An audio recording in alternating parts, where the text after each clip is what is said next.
ನಮಸ್ಕಾರ ಸ್ನೇಹಿತರೆ, ನಾವು ಈ ಒಂದು ವಿಡಿಯೋದಲ್ಲಿ ಪಿ ಯು ಉಪನ್ಯಾಸಕರ ನೇಮಕಾತಿಗೆ ಸಂಬಂಧಪಟ್ಟ ಹಾಗೆ ಅಂದರೆ 814 ಪಿ ಯು ಉಪನ್ಯಾಸಕರ ಹುದ್ದೆಗಳನ್ನು ಭರ್ತಿ ಮಾಡ್ಕೊಳ್ತೀವಿ ಅಂತೇಳಿ ಶಿಕ್ಷಣ ಸಚಿವರು ಆಗಾಗ್ಯೇ ಹೇಳ್ತಾ ಇದ್ದರು.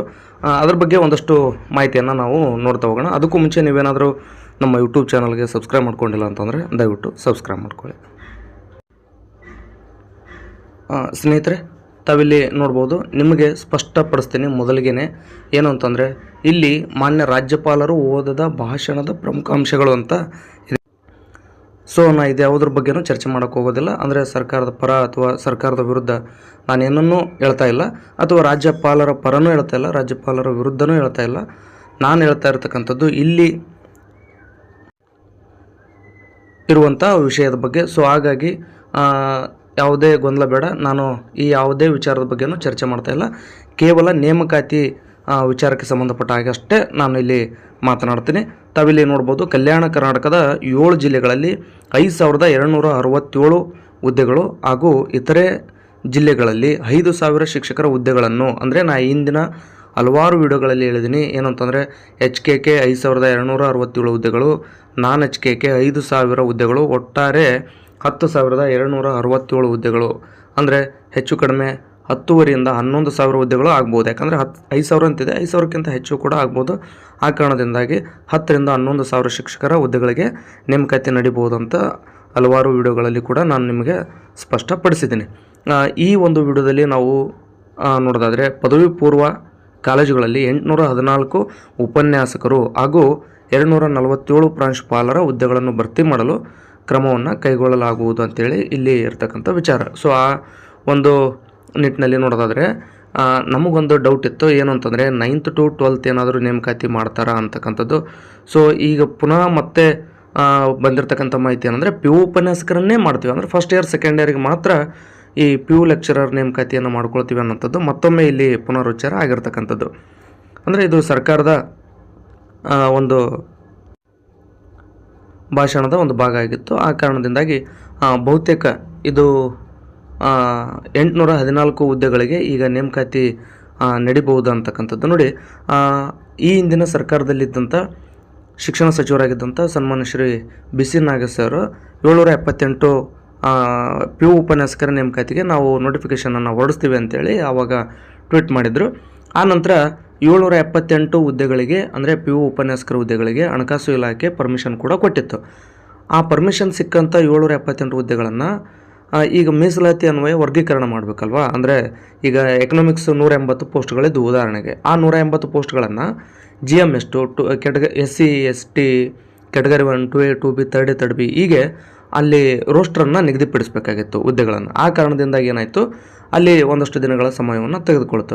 ಅಷ್ಟರೊಳಗಡೆ ಈ ಒಂದು SC ಒಳ ಮೀಸಲಾತಿ ಕಾರಣದಿಂದಾಗಿ ನೇಮಕಾತಿ ಮಾಡೋದು ಬೇಡ ಅಂತೇಳಿ ಈ ಹಿಂದಿನ ಬೊಮ್ಮಾಯಿ ಸರ್ಕಾರದಲ್ಲಿನೇ ಒಂದು ವಿಚಾರವನ್ನು ವ್ಯಕ್ತಪಡಿಸಲಾಗಿತ್ತು.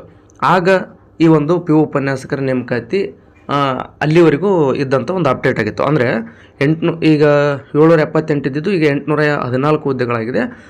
814 ಹುದ್ದೆಗಳಿಗೂ ಕೂಡ ಹಣಕಾಸು ಇಲಾಖೆ ಅನುಮತಿಯನ್ನು ಕೊಟ್ಟಿದೆ. ರೋಸ್ಟರ್ ಕೂಡ ರೆಡಿಯಾಗಿದೆ. ಯಾಕಂದರೆ ಈ ಹಿಂದಿನ ಸರ್ಕಾರದಲ್ಲೇ ರೋಸ್ಟರ್ ರೆಡಿ ಆಗೋದಕ್ಕೆ ಅವಕಾಶ ಕಲ್ಪಿಸಲಾಗಿತ್ತು. ಆ ಮೂಲಕ ರೋಸ್ಟರ್ ಕೂಡ ರೆಡಿಯಾಗಿರ್ತಕ್ಕಂಥದ್ದು. ಅಂದರೆ ಇನ್ನೇನು ನೋಟಿಫಿಕೇಷನ್ ಮಾತ್ರ ಬಾಕಿ ಇರತಕ್ಕಂಥದ್ದು. ಹಾಗಾಗಿ ಇಲ್ಲಿ ಬೇರೆ ಬೇರೆ ಕಾರಣಗಳಿಂದಾಗಿ ನೋಟಿಫಿಕೇಷನ್ ಡಿಲೇ ಆಗಿರ್ತಕ್ಕಂಥದ್ದು ಸತ್ಯ. ಸೊ ಹಾಗಾಗಿ ಈ ಹಿಂದಿನ ಸರ್ಕಾರವನ್ನಾಗಲಿ ಅಥವಾ ಈ ಸರ್ಕಾರವನ್ನಾಗಲಿ ಪರವಾಗಿ ನಾನು ವಿರೋಧವಾಗಿ ಮಾತಾಡ್ತಾ ಇಲ್ಲ. ಕೇವಲ ಒಂದು ಉಪನ್ಯಾಸಕರ ನೇಮಕಾತಿ ವಿಚಾರವನ್ನಷ್ಟೇ ನಾನಿಲ್ಲಿ ಹೇಳ್ತಾ ಇರ್ತಕ್ಕಂಥದ್ದು. 814 ಹುದ್ದೆಗಳು ನೋಟಿಫಿಕೇಷನ್ ಶೀಘ್ರದಲ್ಲೇ ಆಗುತ್ತೆ.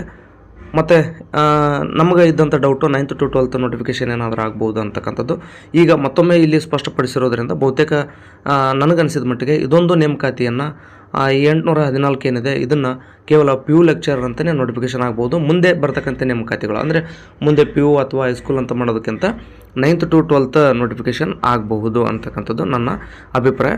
ಸೊ ನಿಮಗೆ ಈ ಹಿಂದಿನ ವಿಡಿಯೋದಲ್ಲಿ ಕೂಡ ಮಾಹಿತಿಯನ್ನು ನೀಡಿದೆ. ಏನು ಅಂತಂದರೆ, ಈ 2026 ಡಿಸೆಂಬರ್ 31ರ ಒಳಗಾಗಿ ನೋಟಿಫಿಕೇಷನ್ ಮಾಡಿದರೆ ಹೈಸ್ಕೂಲ್ಗೆ ಮತ್ತು ಪಿ ಯು ಲೆಕ್ಚರರ್ಗೆ TET ಇಲ್ಲ. ಇದು ಒಂದು ನಿಮಗೆ ಸ್ಪಷ್ಟನೆ ಇರಲಿ. ಒಂದು ವೇಳೆ 2026 ಡಿಸೆಂಬರ್ 31 ಅಂದರೆ ಈ ವರ್ಷ ಮುಗೀತು ಅಂತಂದರೆ ಜನವರಿ 1, 2027ರಿಂದ ಪಿ ಯು ಲೆಕ್ಚರರ್ಗೆ ಮತ್ತು ಹೈಸ್ಕೂಲ್ ಒಂದು ಹೈಸ್ಕೂಲ್ ಶಿಕ್ಷಕರ ನೇಮಕಾತಿಗೆ TET ಕಡ್ಡಾಯ ಆಗಲಿದೆ. ಆ ಕಾರಣದಿಂದಾಗಿ ಬಹುತೇಕ ಇದೇ ವರ್ಷದ ಒಳಗಡೆ ಹೈಸ್ಕೂಲ್ ಶಿಕ್ಷಕರ ನೇಮಕಾತಿ ಮತ್ತು ಈ ಪಿ ಯು ಲೆಕ್ಚರರ್ ನೋಟಿಫಿಕೇಷನ್ ಆಗ್ತಕ್ಕಂಥದ್ದು ಬಹುತೇಕ ಹಾಗೆ ಆಗುತ್ತೆ ಅಂತಕ್ಕಂಥದ್ದು ನನ್ನ ಅಭಿಪ್ರಾಯ. ಯಾಕಂದರೆ 2022 ಅಂದಿನ ಶಿಕ್ಷಣ ಸಚಿವರು ಅಂದರೆ BC ನಾಗೇಶ್ ಸರ್ ಟ್ವೀಟ್ ಮಾಡಿದರು, ನಾವು ಪಿ ಯು ಲೆಕ್ಚರರ್ ನೋಟಿಫಿಕೇಷನ್ ಮಾಡ್ತೀವಿ ಅಂತ. ಅಂದರೆ 2022 ಅಂದರೆ 23, 24, 25 ಅಂದರೆ 3 ವರ್ಷ ಮುಗಿತು. 4ನೇ ವರ್ಷ ಈಗ ನಡೀತಾ ಇರತಕ್ಕಂಥದ್ದು. ಅಂದರೆ ಕೊನೆಯ ಬಾರಿಗೆ ಪಿ ಯು ಲೆಕ್ಚರರ್ ನೋಟಿಫಿಕೇಷನ್ನು 2018 ಆಗಿತ್ತು. ಅಂದರೆ ಒಟ್ಟಾರೆಯಾಗಿ 8 ವರ್ಷಗಳು ಈಗ ಗತಿಸಿರ್ತಕ್ಕಂಥದ್ದು ನೋಡಿ. ಅಂದರೆ 8 ಆಗಿಲ್ಲ ಅಂದರೂ 7 ವರ್ಷ ಮುಗಿದು ಈಗ 8ನೇ ವರ್ಷ ನಡೀತಾ ಇದೆ. ಅಂದರೆ ಪಿ ಯು ಲೆಕ್ಚರರ್ ನೋಟಿಫಿಕೇಷನ್ ಮುಗಿದು ಅಂದರೆ 2018 ನೋಟಿಫಿಕೇಷನ್ ಮಾಡಿ ಅದಾದ ನಂತರ 7 ವರ್ಷ ಆದ್ರೂ ಕೂಡ ಇದುವರೆಗೂ ಪಿ ಯು ಲೆಕ್ಚರರ್ ನೇಮಕಾತಿ ಆಗಿಲ್ಲ. ಬಹುತೇಕ ಈ ಬಾರಿ ನಡೆಯುವಂಥದ್ದು ಕಡ್ಡಾಯ. ಸೊ ಆ ಕಾರಣದಿಂದಾಗಿ ನಿಮ್ಮ ಆಪ್ಷನಲ್ ಸಬ್ಜೆಕ್ಟ್ ಯಾವುದಿದೆ ಆ ಸಬ್ಜೆಕ್ಟಿನಲ್ಲಿ ಹಿಡಿತ ಸಾಧಿಸುವಂಥ ಒಂದು ಪ್ರಯತ್ನವನ್ನು ಮಾಡಿ. ಅಂದರೆ ಈಗ ಕನ್ನಡ ಆಗಿರ್ಬೋದು, ಇಂಗ್ಲೀಷ್ ಆಗಿರ್ಬೋದು, ಹಿಸ್ಟ್ರಿ, ಎಕನಾಮಿಕ್ಸ್, ಜಿಯೋಗ್ರಫಿ, ಹೀಗೆ ಈ ಒಂದು 814 ಹುದ್ದೆಗಳು ಯಾವುವು ಅಂತಕ್ಕಂಥದ್ದನ್ನು ಬೇಕಾದರೆ ನನ್ನ ಟೆಲಿಗ್ರಾಮ್ ಗ್ರೂಪಿಗೆ ಹಾಕ್ತೀನಿ. ನೀವು ನನ್ನ ಟೆಲಿಗ್ರಾಮ್ ಗ್ರೂಪನ್ನು ಜಾಯ್ನ್ ಆಗಿಲ್ಲ ಅಂತಂದರೆ ಈ ಒಂದು ವಿಡಿಯೋದ ಲಿಂಕ್ ಡಿಸ್ಕ್ರಿಪ್ಷನಲ್ಲಿ ಲಿಂಕ್ ಕೊಡ್ತೀನಿ, ಜಾಯ್ನ್ ಆಗಿ. ಅಲ್ಲಿ ಏನು ಅಂತಂದರೆ ಈ ಒಂದು 814 ಹುದ್ದೆಗಳು ಅಂದರೆ ಯಾವ ಸಬ್ಜೆಕ್ಟ್ನಲ್ಲಿ ಎಷ್ಟೆಷ್ಟು ಹುದ್ದೆಗಳಿಗೆ ನೋಟಿಫಿಕೇಷನ್ ಮಾಡ್ತಾರೆ ಅಂತಕ್ಕಂಥದ್ದನ್ನು ನೀಡ್ತೀನಿ. ನಿಮ್ಮ ಸಬ್ಜೆಕ್ಟಲ್ಲಿ ಇತ್ತು ಅಂದರೆ ನೀವು ಚೆನ್ನಾಗಿ ಸಿಲೆಬಸ್ ಪ್ರಕಾರ ಓದ್ತಾ ಹೋಗಿ. ಮತ್ತು ಸಿಲೆಬಸ್ ಕೂಡ ನಾನು ಟೆಲಿಗ್ರಾಮ್ ಗ್ರೂಪ್ನಲ್ಲಿ ಶೇರ್ ಮಾಡ್ತೀನಿ. ಅಂದರೆ ಪಿ ಯು ಲೆಕ್ಚರರ್ಸ್ ಹಳೆಯ ಸಿಲೆಬಸ್ 2018 ಹಳೆಯ ಸಿಲೆಬಸ್ಸನ್ನು ಶೇರ್ ಮಾಡ್ತೀನಿ. ನೀವು ಆ ಸಿಲೆಬಸ್ ಪ್ರಕಾರ ಓದ್ತಾ ಹೋಗಿ. ಒಟ್ಟಾರೆಯಾಗಿ ಪಿ ಯು ಲೆಕ್ಚರ್ಗೆ 2 ಪೇಪರ್ಗಳಿರ್ತವೆ. 2 ಪೇಪರ್ಗಳು ಕೂಡ ನಿಮ್ಮ ಒಂದು ಆಪ್ಷನಲ್ ಸಬ್ಜೆಕ್ಟೇ ಆಗಿರುತ್ತೆ. ಅಂದರೆ ಹಿಸ್ಟ್ರಿ ಇದ್ದರೆ ಹಿಸ್ಟ್ರಿನೇ ಆಗಿರ್ತವೆ 2 ಪೇಪರು, ಎಕನಾಮಿಕ್ಸ್ ಇದ್ದರೆ ಎಕನಾಮಿಕ್ಸೇ ಆಗಿರುತ್ತೆ. ಇಲ್ಲಿ GK ಪೇಪರು, ಸೈಕಾಲಜಿ ಪೇಪರ್ ಈ ಟೈಪ್ ಏನು ಕನ್ನಡ ಇಂಗ್ಲೀಷ್ ಈ ಥರ ಏನು ಬರೋಲ್ಲ. ಬಟ್ ಕಡ್ಡಾಯ ಕನ್ನಡ ಬರುತ್ತೆ, ನೆನಪಿರಲಿ. ಆದರೆ ಅದನ್ನು ಜಸ್ಟ್ ಎಲಿಜಿಬಲ್ ಆದರೆ ಸಾಕು, ಅದನ್ನು ಯಾವುದೇ ರೀತಿ ಅಂತಿಮವಾಗಿ ಕನ್ಸಿಡರ್ ಮಾಡೋದಿಲ್ಲ. ಆ ಕಾರಣದಿಂದಾಗಿ ನಿಮಗೆ ಮತ್ತೊಮ್ಮೆ ಸ್ಪಷ್ಟಪಡಿಸ್ಬೇಕನ್ನೋ ಉದ್ದೇಶದಿಂದ ಈ ಒಂದು ವಿಡಿಯೋವನ್ನು ಮಾಡಿರ್ತಕ್ಕಂಥದ್ದು. ಅಂದರೆ ಮತ್ತೆ ಅವರಿಗೆ ಅಂದರೆ ಸರ್ಕಾರಕ್ಕೆ ಈ ಒಂದು ಪಿ ಯು ಲೆಕ್ಚರರ್ ನೋಟಿಫಿಕೇಷನ್ ಮಾಡ್ತಕ್ಕಂಥದ್ದು ಅವಸರ ಇರೋದ್ರಿಂದ ಬಹುತೇಕ ನೋಟಿಫಿಕೇಷನ್ ಆಗುತ್ತೆ. ಯಾಕಂದರೆ ಈಗ ಆಲ್ರೆಡಿ 2.5 ವರ್ಷ ಸರ್ಕಾರದ ಅವಧಿ ಮುಗಿದಿದೆ. ಇನ್ನು ಉಳಿದಂಥ 2.5 ವರ್ಷದಲ್ಲಿ ಕೆಲಸ ಮಾಡಬೇಕಾದಂಥ ಅನಿವಾರ್ಯತೆ ಇರೋದರಿಂದ ಬಹುತೇಕ ಎಲ್ಲ ನೇಮಕಾತಿಗಳು ಇನ್ನೂ ಸ್ಟಾರ್ಟ್ ಆಗ್ತವೆ.